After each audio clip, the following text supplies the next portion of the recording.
So look, this interview today, my man Tyshawn, he lost 180 pounds in less than a year. And we went deep in this interview. We talked about how his dating life is different now. We talked about his food shopping strategy that ensured that he never overate. We talked about his loose skin, and we talked about how losing weight changed his life, especially in the area of his confidence. So without further ado, let's jump into this interview with my man Tyshawn. My man Tyshawn. What's going on, boss? First of all, man to man, I want to tell you that I'm proud of you. Appreciate it, bro. Like, for Means real. a lot, though. Thanks for making this trip. Yes, sir. I can look at you in your eyes and tell that you are a special dude. Appreciate it. You've been sent here to do something spectacular with your life. Yes, I can sir. feel it in your energy. Thanks for bringing your family here with you. No doubt. Mom is over there in the cut. No doubt. Like that love, I feel it. Like Yeah. I feel that, and I'm pretty sure, and we'll get into that, but I'm pretty sure that had a lot to do with your success For sure. right now. For sure. All right, so what was your heaviest? I'm going to tell you the thing about that, man. So I had a scale. It wouldn't go over 400. So I don't know where my starting point was. So but 400 was the limit on the scale on that the you had. scale, bro. So I really didn't know how much I weighed until I got to 399. So how did you end up 415 pounds? Man, over time, bro, just overeating. Like, when I think about my lifestyle now, what was different then, it was just eating, bro. Like, I was always active. Like, you can ask my mom, my friends, like, I always hoop. I played football, basketball, middle school, high school. It's just, I always overate. I was good enough to get by with my weight. So that's why I kind of, So hold on, let me stop you Yeah. there. When you say you were good enough to get by with your weight, what do you mean by that? if we going out, you know, we gotta mingle, I'm good. So I never really had a drive to really lose weight. Like So tell me what it was like being 415 pounds. terrible, bro. Like, that was at my heaviest, man. Like, going out, like, let's say if we go out, we going to a concert. In my mind, I'm thinking like, damn, I hope these seats is wide enough, you feel me? So that used to hit me. Roller coaster, I could never ride them. I always used to act like I was scared, just because I knew when I got up there, I wouldn't be heavy enough. So I just play that little role like I'm, you know, stuff like that. Getting in and out of cars, man. Like, it's a lot to it. The simple things that most Yeah. people just take for granted. Yeah, right? that they take for granted, for Yeah. sure. And that you don't know that a heavy person is really thinking about. Because only we know. Okay, so when you started your journey, what are some of the first steps that you took? The first thing I stopped doing was overeating, overindulging in it. So before you even changed what you ate, you Yeah. changed how much? How much I ate. So I would still eat how I regularly eat, but when I felt myself getting full, I'd be like, that's it, bro. Why I throw it away? So I started doing that first. And then eventually it came to the point to where I was like, you don't even need it for real. Like, you don't need like a burger. You can go get like a sub, or you can make a salad and chop the burger in it with the cheese and the toppings and be good. So I started that first week, and then I started working out that second week. Okay, so week one, you just started to pay attention to How much I was eating. when Still wasn't you eating start that healthy feeling yet. satisfied, Yeah. you stopped eating, Yeah, right? I like sure. that strategy. Yeah. That's a good strategy. Yeah. And then you said week two is when you introduced the More gym. healthier food and the gym at the same time. So when yeah. you were in the gym, what were the first things you did? Man, so the first thing I did, you know, we always think treadmill. So I went to the treadmill first, bro, and like 2 or 3 minutes in, I was getting shin splints. And that kind of, I tell anybody, like, don't doubt yourself, like, trust your body. Like, you can't just go out and think like, oh, I'm just about to knock out 2 miles. I'm about to get on track. You gotta, it's baby steps, bro. Yeah, for sure. So like the first 2 or 3 minutes, like I have shin splints. Like, I'm like, how am I gonna lose weight? And I can't even do this. Yeah. So I probably was having like shin splints for probably like the first month and a half, bro, till I started dropping weight for real. So your first, when you first went to the gym, you just got on the treadmill? Got on the treadmill. Yeah, so were you walking, were you running? I was walking. Yeah, Okay. I couldn't run. Yeah, I was walking. Yeah, I was walking. So you just walked? Yeah, 4 miles was the max. I'm sorry, 4 miles per hour was the max. Yeah, that I could go at that time. So, okay. Yeah. So, and I think that's another great first step, Yeah, for right? sure. I don't know if you knew how good your strategy was in the beginning, but just how you introduced, like, you know, your strategy with food, right? It was like, all right, let me just cut back on what I'm eating. Yeah, for sure. And then your strategy with exercise, yo, let me just walk. Yeah. That's brilliant advice to people. Okay, how long has it been since you lost the weight? I started in April 7th was my first day at the gym. Of 2021. Dang, so that was my first day in the gym, bro. You fresh out. Fresh out. Yeah. So my advice to you, man, because you want to think sustainability. For sure. And I get it, right? We want to see the results fast. That keeps you motivated. Yeah. But you got to also think about what it's going to take to maintain that. For sure. You feel what I'm saying? So I just want you to be mindful of that. For sure. As you transition to this next part of your journey, which is, I'm sure you're still pursuing goals, but maintenance is a whole nother beast. It is, for sure. You feel what I'm saying? Yeah. Like, it's a whole entirely different beast. And you got this far, right? But I'm pretty sure what you did to get this far, you're not going to be able to keep that up. It's tough. Yeah, you're not going to be able to keep that up. So I just want you to be mindful of that. Appreciate it, bro. Because I know what it's like to just want to get it done. Yeah. You just want to get it done, right? For sure. But you also want to be strategic about that, like I said, that transition from, I call it the sprinter. Yeah. Like, you have this sprinter mode where you're like cutting calories and you're trying to work out 6 days a week. Yeah. And then there's a more sustainable marathon pace that I like to call it, the marathon pace. You want to start to be strategic about transitioning into a more marathon, more sustainable, more realistic way of approaching it. Yeah, for sure. I'm just kind of planting that seed. I appreciate it, man. I'm kind of getting there. Like, I still do what I did before, like, to get here. I ain't got tired of it yet, but I can kind of feel myself some days. Like, I'd be like, man, like, how long I'm gonna be able to keep doing this? Yeah. Especially the 1 meal a day thing. I know I'm gonna work out for life. So hold on, so you lost 200 pounds. Close to 200. Almost like 200 pounds. In a year? In a year, bro. Yeah. Whoa, bro. I just realized, I'm thinking this was, I don't know, 2019, 2018. Like, I had multiple attempts of a weight loss journey, but this is the one where I started at my heaviest. Wow, bro. Yeah, for sure. Damn, you did that. Yeah, I did, man. 200 pounds. Yeah. Almost. Do you have guilt when you find yourself eating more than you normally would? Heck yeah. Okay, so I definitely want to give you a piece of advice on that. Be mindful of that, right? Because the guilt, the shame, it starts to affect you mentally, which then starts to affect you physically. Sure. Like, you got to understand, listen, man, there's gonna be times where I'm super focused, I'm eating clean, I'm staying within my calorie range, and then there's gonna be times when I'm not, when I'm flying off the hinges, right? And it's all good. Either way, you feel what I'm saying? You got to have this non-judgmental perspective on it, because at the end of the day, bro, like, that's life. Yeah. You feel what I'm saying? Like, there's gonna be ebbs and flows. Yeah, it is. That's life, right? So just start to develop awareness when you catch yourself feeling bad for something that you ate. You feel what I'm saying? Like, nah, this is life. Mondays, just get back on it. The next day, just get back to it. Yeah, for sure. Forget about it, right? And then enjoy it. You know what I'm saying? Like, yo, listen, I had 12 wings and a steak, bro. Enjoy that. Don't let your mind talk you out of enjoying that. It's all good, bro. It's balance. This is life. Yeah. You feel what I'm saying? Yeah. All right. So do you meal prep? Nah, I don't meal prep. So that's another thing. Like, I'm so weak when it comes to, like, food. Like, I can't really have it in my house at all. Like, I'm one of them. Like, only thing I can have is what I'm gonna cook when I get back from the gym. So it got to the point to where, man, I was having to go get my food every day on what I was gonna cook. Only thing in my fridge is, like, water, maybe a fruit tray. Okay, so like, nothing in there. I like that, because first of all, you took information that you knew about yourself, right, and you strategized in a way that kept you from getting in your own way. Right. You feel what I'm saying? Like, what I call it is creating a safe zone. For sure. At home, right? And eventually you want to work towards being able to be around the food, but you know where you are right now. You want to honor that, and you want to respect that, right? But when you create that safe zone, it's like you got to put a barrier, a few steps in between you and anything that's going to take you off your path. For sure. You feel what I'm saying? So that's wisdom right there, right? Yeah.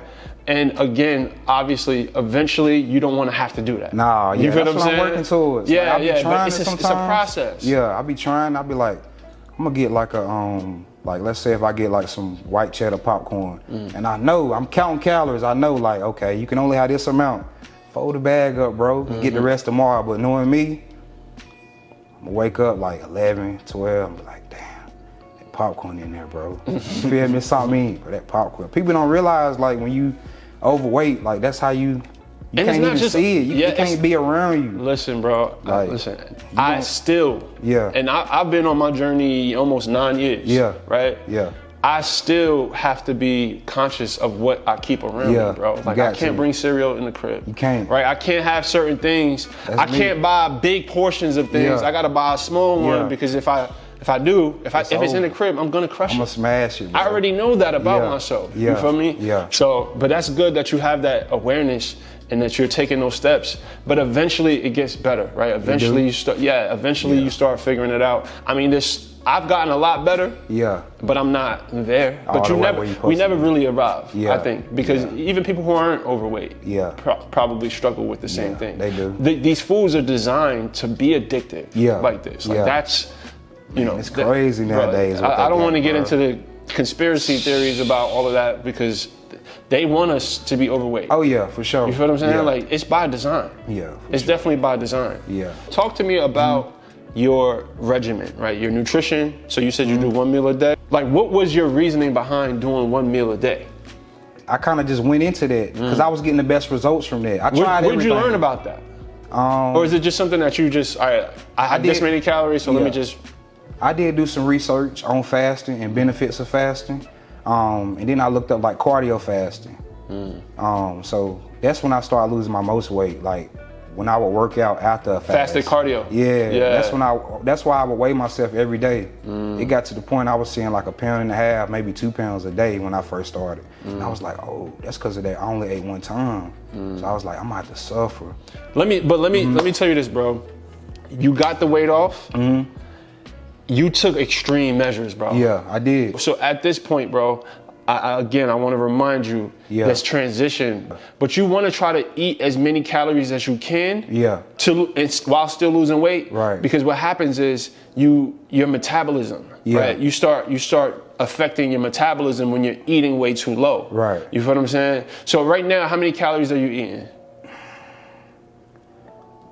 Out of my 1 meal, I'll probably say like 2,300, 22. Okay. Yeah, 2,300. That's about right for where you are now. Yeah. Okay, that's good. Yeah. I was a little worried, bro. I thought you were still eating like 1,500. Oh, nah. I raised my meal intake. Yeah. Okay. Especially now, like I'd probably do like on the regular meal for me, I'd probably do like 10 wings, like the wingettes. Okay. I'd probably do that, some broccoli on the side. Like before, like I would do like only 6 wings and some broccoli, or maybe 8. So you're not eating 100% a clean diet. No. And that's good. I love that. That didn't work for me. I was gonna get to that. Like the salad thing, that didn't work, bro. Like eating a lot of vegetables and like chopping some grilled chicken, I still kind of had to keep it. Like I'll do some chicken wings, I'll do like a steak. Even like you can get like the thin crust pizza that comes, it's only like 800 calories for like the whole pizza. You can get something like that. I tried to find stuff that was like low in calories. And that you enjoyed, though. Yeah, that I enjoyed. Yeah. Because I failed doing the salad thing, bro. Like we think, okay, I just need a salad, juice, and I'll be all right. That's gonna run out like in a month or two. You gotta find something to where you can eat. And I love what you alluded to earlier when you said, yo, listen, you gotta find stuff that you enjoy, right? Because if you, and people think, yo, in order for me to lose weight, I gotta eat brown rice and chicken breast and broccoli. Nah, that ain't work. It's more so about how much you're eating than what you're eating, right? And there's a difference between eating for fat loss and eating for health. Yeah. Right? I think people should do is find that balance. Find the balance between what's healthy and what's enjoyable. All right, so I'm gonna pull up this picture real quick. Okay. This dude, bro. First of all, that's crazy. It wasn't too long ago. Yeah. Like you're not too far removed. That's crazy. From this cat right here. Yeah. What was it about being him that inspired you to take such drastic measures to change your physical appearance? Like you always put yourself in your future with where you at right now. I'm like, dang, what if you change your health, your physical ability? Like what would that change about your future? So I was thinking about that. I was like, man, like, what if I lost weight, like got in shape? So like, you formed a vision, right? I formed a vision of myself for how I would look or what my lifestyle would be. And I didn't really see with the lifestyle I wanted, I didn't see myself as that big. I was like, you can't do that big. Or you can't be that big. That might hinder you from doing that. Like, get yourself together first. Like, God could be like holding you back from stuff because you unhealthy. Like, oh, I'm gonna give you this, but you gonna just keep doing what you're doing. You'll be dead 5 years. Like, thinking of like stuff like that, man, for real.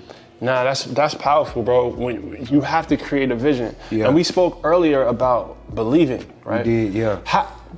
Like, what made you believe in yourself? Man, pretty much, man, I would say results. Like, it's how I started believing myself, seeing other people can do it. And when I hit 399, it was up from there. It was like, what? Dang. 399, dog. Like, that was a win. I was still big, but it's just like, bro. Oh, that's so good, bro, because you celebrated even the small victories, right? And I think it's so important to do that. Yeah. It's important because that's how you build the momentum. For sure. You build the momentum that way. Yeah. All right, so your confidence, right? Talk to me a little bit about the evolution of your confidence. Confidence is crazy, man. You don't even realize it, like how much of losing weight changes. It can be anything versus like going to the grocery store with a tank top on, or going to the grocery store, like, it's just certain things you don't do when you big. My confidence went like to the roof. Like, I started approaching girls more, like shoot my shot more. Like, let me see if I can do this now. Let me, you know what I'm saying? Without even caring, like, just your approach of like talking to a girl. Cause before, like when you big, it's a certain way you gotta do it. You can't just walk up and be like, what's up? Like, they gonna, first thing I'm gonna do is, then they gonna put you in the friend zone. Like, did you get tired of getting friend zoned? Crazy, bro. Either friend zone. Because you were the cute, chubby dude. You probably had swag always, you know? Personality, charisma, I can tell. Yeah, for sure. But it was probably, it was kind of hard to take things to that next level. It was either the friend zone or nobody can know about this, or if you wanted to keep going, like, it was that type of thing. Like, all right, so going from 400 plus to now having the physique that you have today, what are some of your favorite things about being fit now, right? Being at this size? It's a lot, bro. But like buying clothes, like I can, used to, when I go somewhere, I had to go like 4 or 5 different places to find something, or I had to order it online, or I had to buy something to get something put on it. Like, now I can just go in there. I know my size. I wear large. Like, they got that. They got your size. Yeah, I can walk in there like, good. It's another thing. Like, I used to play pickup ball. I was good, but if I go to a gym where they don't know me, you ain't playing, bro. Now I can kind of go, like, I'll be going to the Y and hoop, and it's like, yo, you trying to run? Like, I'm getting asked to run. Oh, yo, you trying to get? Like, I never like got that. Yeah, I don't have to get approval no more. Like, I don't have to prove myself to play like with y'all. Like, before they gotta say, oh, he can shoot, or he nice. Yeah, pick him up, he good. Then it's like, oh yeah, I'm good. So that's one thing I like too, cause I love the hoop, bro. Yeah, like, I love the hoops. It's crazy how the world treats you different, right? It's crazy. When you're not overweight, right? It's such a big difference in what I experience with at work or in the public, or like you said, playing ball. It's like people treat you different, right? It's crazy. Yeah, I mean, it's they put wrong. You in that area. It's like, wrong, right? Because we shouldn't discriminate against anybody, but it's a subconscious thing. Like, you know, so I know it feels good, bro. Man, it do, man. Yeah, them one of the 2 major things, bro. And then my family too, like, they always see me big. Like, my mama, I always worried about my grandma. Like, just seeing them now, like, hugging me, like, I'm so proud. Like, I'm, you know, not worried about you, like. Yeah. And I want you to use that as motivation, bro, to keep this thing going, because you got people who are looking up to you. People who are using your story for inspiration. And I'm proud of you myself, Appreciate it, bro. Like, so what's your advice to people who can't seem to snap out of that spell, right? Don't think about next month. Think about 2 years from now. Like, what if I do this every day for a year?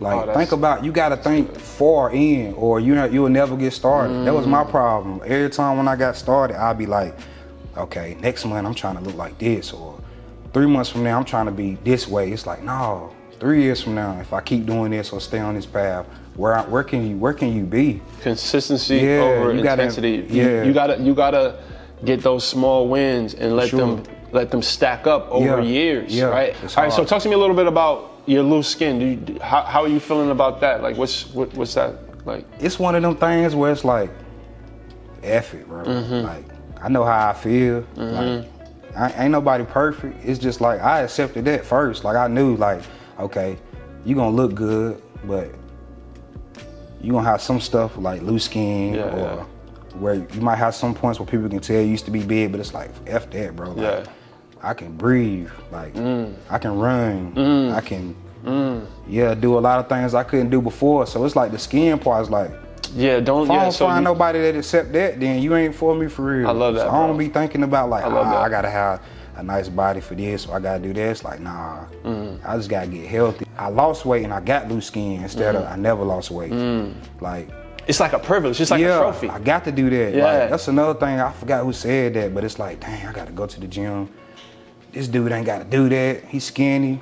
You get to go to the gym, bro. So you switching it from I have to do it to I get to do this, bro. That's like, gratitude, bro. It's just being appreciative of the opportunity to even do it. Sometimes, like when I'm sitting in the crib and I don't feel like working out, and this may sound a little deep, but I'll picture somebody with no legs. I'm like, what would this person give? I do that all the time, bro. To be able to walk on a treadmill right now. And I'm sitting here with two perfectly good legs, taking it for granted. You feel what I'm saying? And it's like learning those little mental hacks almost to get yourself going. That. You gotta know how to, you gotta be able to go inward, right? You gotta be able to observe what's happening with you and check in with yourself. Like, listen, am I being lazy right now? Am I being ungrateful right now? How can I get myself into action? And gratitude for sure always works for me.